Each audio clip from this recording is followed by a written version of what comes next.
अस्सलाम वालेकुम जी फ्रेंड्स। आज का जो हमारा टॉपिक है वो है मीसनर इफेक्ट। हम लोगों ने SSP2 यानी कि सॉलिड स्टेट फिजिक्स की 2 की सीरीज़ को स्टार्ट किया हुआ है। तो इस सीरीज़ में हम इन टॉपिक्स पर पिछली वीडियोस में बात कर चुके थे, देखते जाएं। तो आज की जो हमारे पास वीडियो है वो वीडियो नंबर 19 है। इसका सी पार्ट है मीसनर इफेक्ट। लास्ट 2 वीडियोस में हमने super conductor, super conductivity, critical temperature, उसके बाद हमने टाइप्स ऑफ सुपर कंडक्टर पर बात कर ली थी डिटेल में। अब हम बात करेंगे मीसनर इफेक्ट क्या होता है।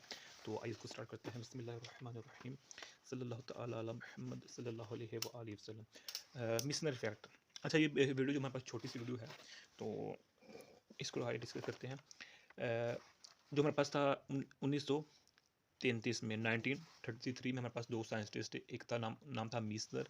उसका जो मुकम्मल नाम था वो हमारे पास क्या था, वाल्टर मीसनर। और दूसरे इसके साथ जो साइंटिस्ट थी वो हमारे पास थे रॉबर्ट ऑक्सेनफेल्ड। Okay, OCHSENFELD।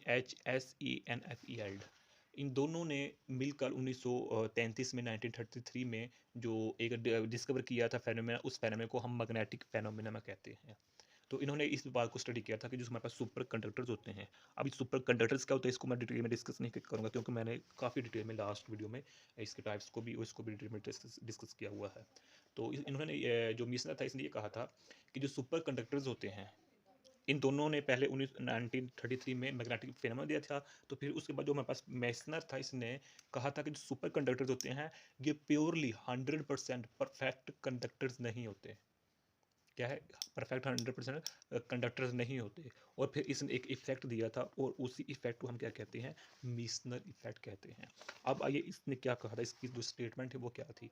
वो ये कहता था कि हम क्या, ये सपोज करते हैं ये मेरे पास एक स्पेसिमन है, ये क्या कह देते हैं, मटीरियल है, ये कोई ऑब्जेक्ट हम कहते हैं। ओके, हम कह देते हैं मेरे पास सुपर कंडक्टिंग स्पेसिमन है, ये सुपर कंडक्टिंग मटेरियल है, ये सुपर कंडक्टिंग ऑब्जेक्ट है। अब सुपर कंडक्टर क्या होता है, इसकी मटेरियल प्रॉपर्टीज क्या होती है, इसको हमने डिस्कस किया हुआ है।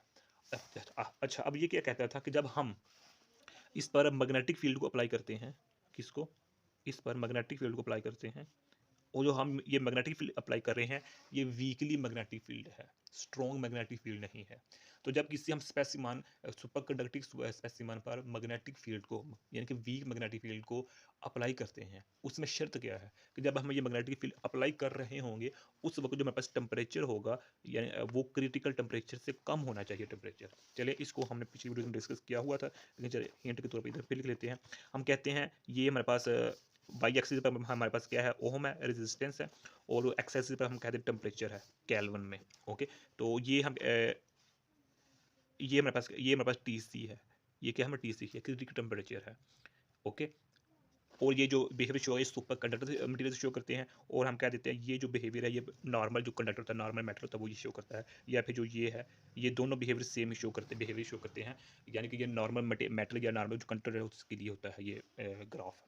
ओके, ये ग्राफ, ये दोनों ग्राफ क्या शो कर रहे होते हैं कि जो नॉर्मल कंडक्टर या नॉर्मल मेटल्स होते हैं उसमें कुछ ना कुछ रेजिस्टेंस रहती है, अगर हम उसका जो टेम्परेचर वो जीरो क्यों ही ना कर दें। लेकिन जो सुपर कंडक्टर मटीरियल होता है वो ये होता है कि जो हमारे पास रेजिस्टेंस होती है वो बिल्कुल जीरो हो जाती है सुपर कंडक्टर मटेरियल्स में। और जिस टेम्परेचर पर सुपर रेजिस्टेंस जीरो हो जाती है उसको हम क्रिटिकल टेम्परेचर का नाम दे रहे होते हैं, ये हमारे पास TC होता है।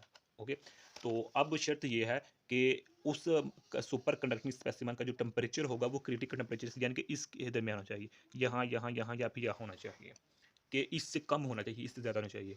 तो अब दोबारा सुन लीजिएगा कि अगर हमारे पास टेम्परेचर क्रिटिकल टेम्परेचर से कम हो, उस वक्त जब हम वीक मैग्नेटिक फील्ड किसी सुपर कंडक्टिंग स्पेसिमन पर अप्लाई करेंगे, तब जो हमारे पास ये मैग्नेटिक फील्ड लाइंस होंगी, ये हमारे पास मैग्नेटिक फील्ड लाइंस होंगी, ये एक्सपेल हो जाएंगे। तो इस फेनोमेना को हम मिशनर इफेक्ट का नाम देते हैं। यानी कि अब क्रिटिकल टेम्परेचर को हम एक और टेम्परेचर का नाम देते हैं जो कि हमारे पास होता है ट्रांजिशन टेम्परेचर, भी इसको हम कहते हैं। ट्रांजिशन टेम्परेचर क्यों कहते हैं, क्योंकि यहाँ बिहेवियर कुछ और होता है, सुपर कंडक्टिंग बिहेवियर होता है, लेकिन जैसे ही ये लाइन क्रॉस करते हैं तो वो नॉर्मल बिहेवियर शो। खैर इसको हमने डिटेल में डिस्कस किया हुआ है लास्ट वीडियोस में। तो अब इसको हम इस तरह कहते हैं, ये हमारे पास सुपर कंडक्टिंग क्या है जी, सुपर कंडक्टिंग स्पेसिमन है या मटेरियल या ऑब्जेक्ट है, जो मर्जी कह लें। इस पर हम कहते हैं कि हमने मैग्नेटिक फील्ड को अप्लाई किया हुआ है, क्या हुआ है, मैग्नेटिक फील्ड को अप्लाई किया हुआ है। तो अब यहाँ जो हमारे पास टेम्परेचर है TC है, वो उससे कम टेम्परेचर है, उससे कम टेम्परेचर पर हमने मैग्नेटिक फील्ड, और जो मैग्नेटिक फील्ड है ये वीक है।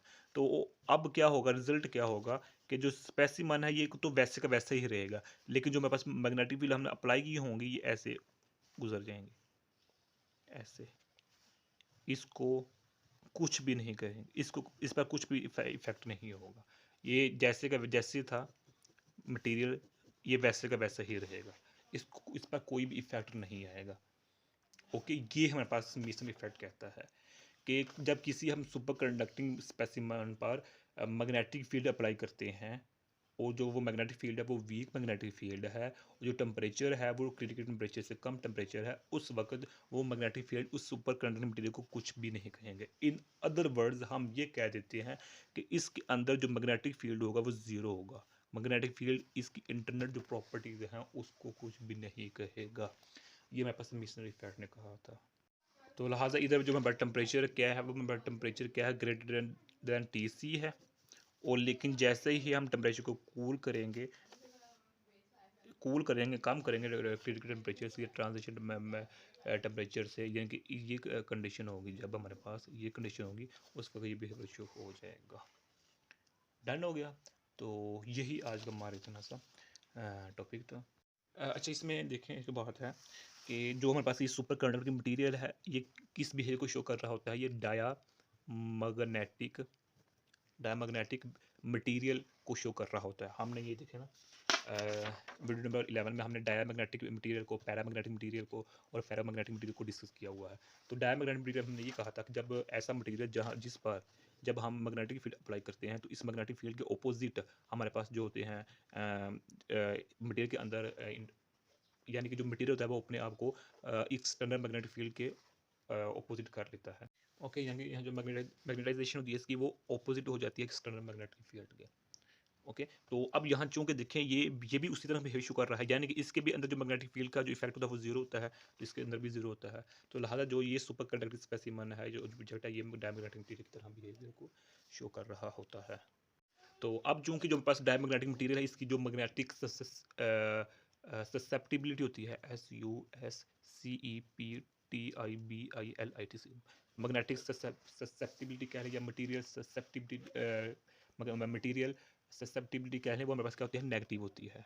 ओके, ये हम ऑलरेडी जानते हैं। तो इसकी जो मैग्नेटिक ससेप्टिबिलिटी या मटेरियल ससेप्टिबिलिटी होगी वो भी जीरो होगी, यानी कि -1 होगी, सॉरी नेगेटिव में आएगी। ओके, अब इसका बकायदा तौर एक हमारे पास प्रूव भी होता है।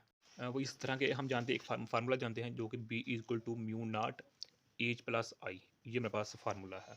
अब B क्या है, हमारे पास मैग्नेटिक फील्ड है, H क्या है, अप्लाइड मैग्नेटिक फील्ड है। ओके, जो कि मेरे पास एक्सेस के अलोंग हमने कहा था, सॉरी वो लास्ट वीडियो हमने कहा था। ओके, और जो मेरे पास I क्या है, I की जगह हम M भी यूज़ कर सकते हैं। ओके, ये मेरे पास मैग्नेटाइजेशन होती है। ओके, यानी कि जो हमारे पास ये आई है या जो जिसको हम एम कह देते हैं, ये हमारे पास मैग्नेटाइजेशन है जो कि प्रोड्यूस्ड हो रही होती है इनसाइड स्पेसिमन। और एज क्या हमारे पास होता है, ये simple external applied magnetic field होता है। तो अब जो मिशन इफेक्ट क्या कहता है कि जो मैग्नेटिक फील्ड का इफेक्ट होता है इसके अंदर वो जीरो होता है, तो लिहाजा ये हमारे पास क्या हो जाएगा, जीरो हो जाएगा अकॉर्डिंग टू मिशनर इफेक्ट। तो अब ये जीरो हो गया, तो अब ये भी इधर आके क्या हो जाएगा, जीरो। तो हमारे पास क्या बन जाएगा, H + I। ओके, तो हमारे पास क्या बन जाएगा, H = -I। ओके, और हम जानते हैं ये ऑलरेडी ये बात इसको हम जानते हैं कि जो मेरे पास फार्मूला है ससेप्टिबिलिटी का, मेरे पास क्या है, H/I, ये मेरे पास फार्मूला है। ओके, ये क्या है, हमारे पास फार्मूला है। तो यहाँ से हम जो एज की वैल्यू वो निकाल लेते हैं, तो ये है। अब ये क्वेश्चन नंबर 1 है, ये क्वेश्चन नंबर 2 है, इसका भी इधर लेफ्ट साइड एच है इसका भी, तो इन दोनों को कंपेयर करेंगे तो मेरे पास -I = XI ये बन जाएगा। तो हमने ये मैग्नेटिक ससेप्टिबिलिटी निकालनी है, तो ये इधर ही रहेगा, तो ये -I इधर है, तो ये इधर क्या हो जाएगा, डिवाइड हो जाएगा, I से गया तो मेरे पास -1 आ गया। तो यही हम प्रूव करना चाहते थे, जो प्रूव हो चुका है। तो यही आज का हमारा इतना सा टॉपिक था। जज़ाकल्लाह खैर। अगर आप लोगों ने अभी तक हमारा चैनल पाक एमएन अकेडमी इसको सब्सक्राइब नहीं किया तो सब्सक्राइब कर दें, वीडियो को लाइक कर दें। जज़ाकल्लाह खैर, आप दुआ में याद रखिएगा। अस्सलामु अलैकुम व रहमतुल्लाहि व बरकातुहू।